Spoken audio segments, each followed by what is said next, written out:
চিংড়ি মাছ দিয়ে তো মালাইকারি তোমরা সবাই খেয়েছো, এটাতে নতুনত্ব বলার কিছু নেই। তবে এইবার ট্রাই করতে পারো এইভাবে গন্ধরাজ মালাইকারি। ভীষণই ইউনিক রান্নাটা, আর খেতে কিন্তু অসাধারণ লাগে। যেরকম চাইছো সেরকম শেপের, মানে সেরকম সাইজের চিংড়ি মাছ নিয়ে নাও। আর এখানে আমি একটু বড় সাইজের চিংড়ি দিয়ে দেখাচ্ছি। দিয়ে দিচ্ছি ফার্স্টে ম্যারিনেশনের জন্য নুন আর হলুদ। নুন হলুদ দিয়ে মাছটাকে ম্যারিনেট করে রাখবে। আর তার মধ্যে যেটা টুইস্ট দিতে হবে সেটা হচ্ছে গন্ধরাজ লেবুর খোসা। যেটা বলছি বন্ধুরা, গন্ধরাজ লেবুই কিন্তু নিও, কাগজি লেবু নিও না ভুল করে। কারণ বাজারে কিন্তু গন্ধরাজ লেবুর নামে অনেক সময় কাগজি লেবু ওরা দিয়ে দেয়।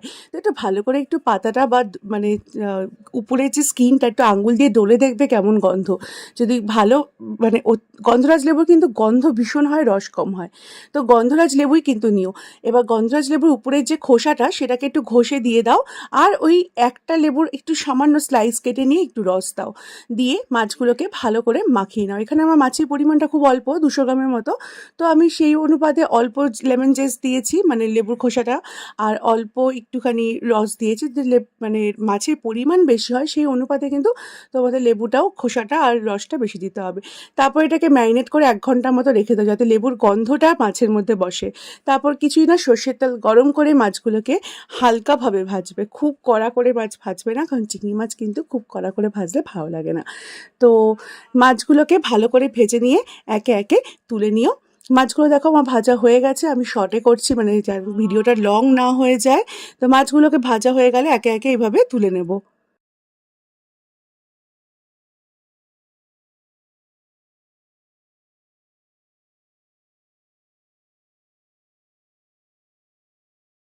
মাছগুলো ভাজা হয়ে গেছে, তুলেও নেওয়ার পরে দেখো তেলটা একটু কমে গেছে বলে আমি আরও 1 চামচ তেল অ্যাড করে তেলটাকে গরম করে নিচ্ছি। এবার দিয়ে দেবো এর মধ্যে পেঁয়াজ বাটা। পেঁয়াজ বাটা আমি এখানে 2-3 চামচের মতো দিচ্ছি। পেঁয়াজ, আদা, রসুন একসাথেও তোমরা বেটে দিতে পারো, বা আমার মতো এইভাবে আলাদা করে বেটেও দিতে পারো। এটা কোনো কিন্তু বাধ্যবাধকতা নেই যে আলাদা করে বাটা যাবে না বা একসাথে বাটতে হবে, এরকম কোনো ব্যাপারই না। আমার অন্য রান্নার জন্য লাগবে বলে আমি একটু আলাদা আলাদা করে বেটেছিলাম, তোমরা চাইলে একসাথে বেটে নিতে পারো।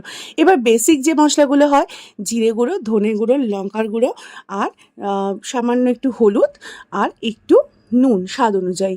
আর এখানে চাইলে কাশ্মীরি লঙ্কার গুঁড়ো দিতেও পারো, আবার নাও দিতে পারো, কারণ এই রান্নাটার রঙের সেরকম কোনো ফ্যাক্টর নেই বলে আমি কাশ্মীরি লঙ্কা গুঁড়ো দিলাম না। তো মশলাটাকে কিন্তু ভালো করে কাঁচা ভাব না যাওয়া পর্যন্ত কিন্তু কষাতে হবে। এখানে তেলটা অল্প দিয়ে করেছি বলে তেল ছেড়ে যাওয়ার কোনো ব্যাপার নেই, কিন্তু ভালো করে কষিয়ে নিতে হবে। মশলা ভালো করে কষে গেলে তারপরে এর মধ্যে দিয়ে দেবো নারকেলের দুধ। চাইলে তোমরা নারকেলের কোড়াও দিতে পারো। আর দিয়ে দেবো এখানে কাজু বাদাম বাটা।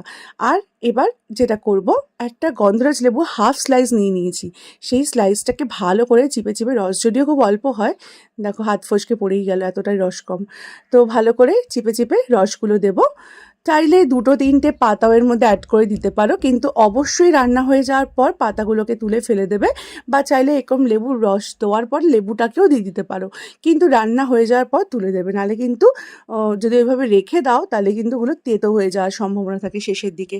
তো মোটামুটি আমি একটা হাফ লেবু স্লাইসের রস পুরো দিয়ে দিচ্ছি ভালো করে।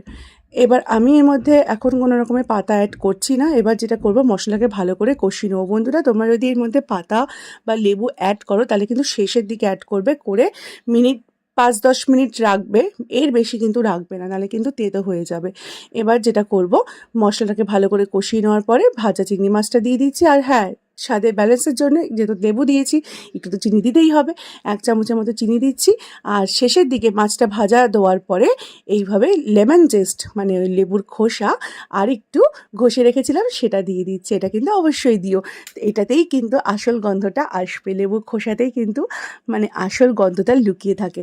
তো চলো এইবার এটাকে ভালো করে মিশিয়ে নিয়ে, বেশিক্ষণ না, মিনিট 2-3 মতো টানিয়ে নিলেই কিন্তু মাছটা রেডি হয়ে যাবে।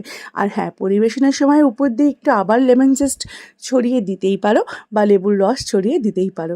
আমি কাঁচা লঙ্কাটা দিতে ভুলে গেছিলাম গল্প করতে করতে, তো শেষের দিকে আমি কাঁচা লঙ্কাটা অ্যাড করলাম। তোমরা কিন্তু আগেই দিয়ে নিও, কাঁচা লঙ্কাটা দিয়ে করো। আচ্ছা, এই রান্নাটা কিন্তু ভাপাও করা যায়, সব কিছু দিয়ে মাখিয়ে টিফিন বক্সের মধ্যে লেবু পাতাটা সেখানে দিতে হবে, দিয়ে ভালো করে একবারে বসিয়ে দিয়ে ভাপাও করা যায়। দেখেছো বন্ধুরা, আমি লেবু পাতাটা কিন্তু জাস্ট না আবার 2-3 মিনিট আগে দিয়েছি। দিয়ে বা একটুখানি এটা ফোটাবো। 2-3 মিনিট ফোটানোর পর যখন তেল দেখো ছাড়তে শুরু করেছে, তখন আমি যেটা করব লেবুর পাতাগুলো আগে তুলে নেবো, নাহলে কিন্তু আমার ওইটাই মাথায় ঘুরছে লেবু পাতা থাকলে তো এটাতে তো হয়ে যেতেই পারে, কারণ চিনি তো অল্প দিয়েছি। তো এখানে দেখো ফার্স্ট লেবু পাতাগুলোকে আমি তুলে নিচ্ছি।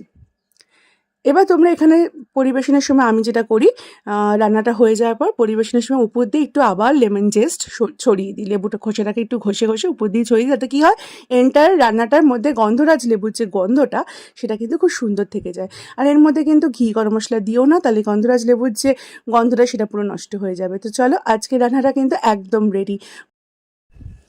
এবার মাছগুলোকে গরম ভাতে পরিবেশন করো।